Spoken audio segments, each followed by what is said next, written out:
There are a lot of things that we do, and there are many things that we should sort of avoid. But for some reason, there are also things that we don't do, but we should.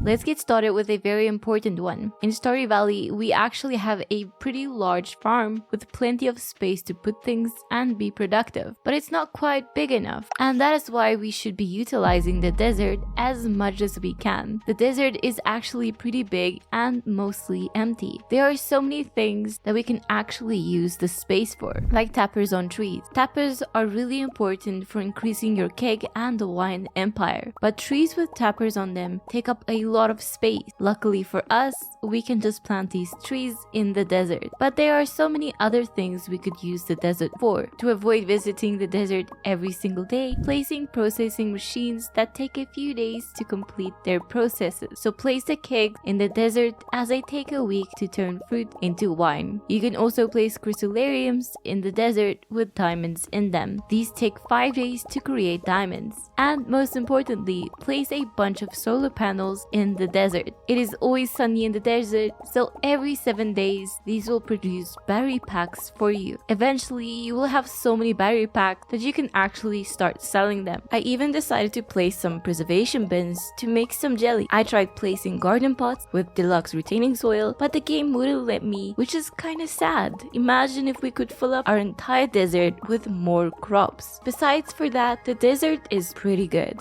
So yeah, utilize the desert.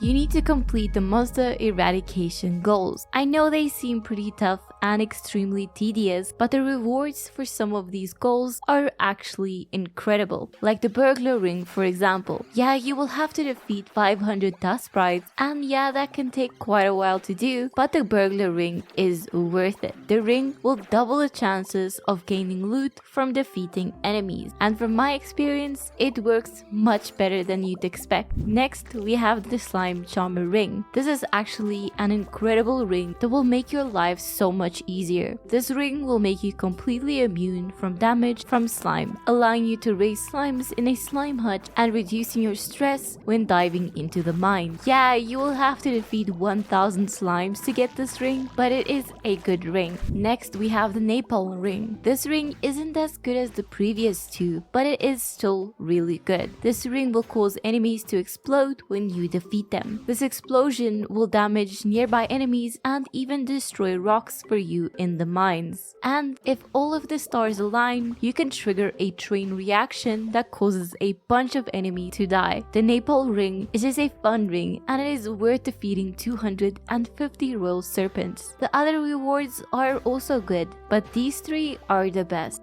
Let's be honest, your movement speed in Stardew Valley is really slow, and the world is actually pretty large. Even with coffee, spicy eel, and a horse, it can still take a while to get around the world of Stardew Valley. That is where warp totems, obelisks, and return scepters come in. These teleportation devices can basically reduce your travel time to 0. With a desert warp totem, you can enter the skull cavern at 6 AM instead of waiting for Pam to show up to work at 10 AM. Those extra 4 hours will make a huge difference in the skull cavern. Now I know the obelisks and the return scepter are extremely expensive, but warp totems aren't. Desert warp totems only cost 2 hardwood, 1 coconut, and 4 iridium ore to craft. That is a small price to pay for the incredible convenience and time saver these will bring you. But the best warp totem is actually the farm warp totem. And luckily for us, these are incredibly easy to get. All you need to do is head over to the casino on a good luck day, gamble, and trade your casino coins in for some farm totems. Farm totems will always be useful, as we always need to get back to our farm every single day, so these will probably be used the most. When you reach the end game, remember to place a mini obelisk right in front of your house so you can use your return scepter. Then immediately use the mini obelisk and then immediately use a big obelisk to your destination. It is really efficient.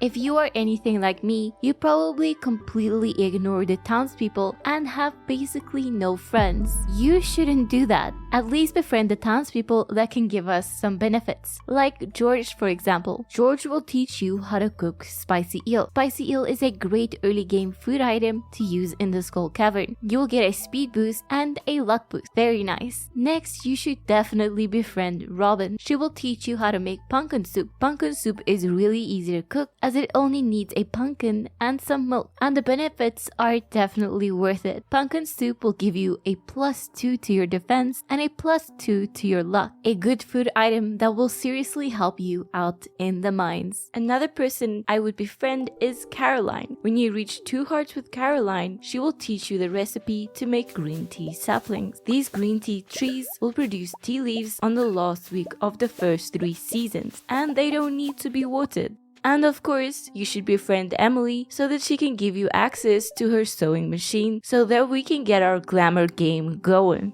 And that's it. You can ignore the rest of the townspeople unless you're going for perfection or want a spouse. Alrighty, this one might not seem that important, but just hear me out. At some point in the game, we will have access to the best crops in the game. We can quite easily have massive fields of ancient fruit and star fruit. Yeah, these crops will make us tons of gold, but we should diversify our crop because it looks pretty. Planting a large variety of crops will look good on your farm, and that is a good enough reason, I think. Unless that just doesn't matter to you, then go crazy with the ancient fruit. And on top of that, just spend some time making your farm look great. Having a beautiful farm that also produces tons of gold is the ultimate flex. Once your farm is looking great, don't forget to flex and share it on Reddit for those internet points. In your first winter, you will meet Krobus at the playground and he will give you a magnifying glass. After you have received the magnifying glass, you will begin to find secret notes that contain secrets and interesting bits of information. These secret notes actually have really interesting information and can be a ton of fun to try and figure out the puzzles and mysteries. It is pretty easy to just Google all of these secret notes, but instead you should actually read these and try and figure them out on your own. Nothing is more satisfying than figuring out a mystery all on your own. And lastly, don't be afraid to start over on a brand new playthrough and pick a crazy farm layout to mix it up. Yeah, the standard layout is great for basically everyone, but try a farm layout that will challenge you and change up your playstyle. Like the beach farm, for example. Imagine playing a farm game, but you are not allowed to place sprinklers down on your farm. Yeah, that is a huge change, and it will drastically change the way you play the game. Or you can take what you've learned in your first playthrough and see how much better you can start the game with all of your knowledge and experience. You'd be surprised at how fast you can get your farm going when you already know what to do. What are some of the things we don't do often enough but we really should be doing in Stardew Valley? Let me know in the comments below. And hey, if you like this video, hit subscribe. But for now, I will see you in the next video.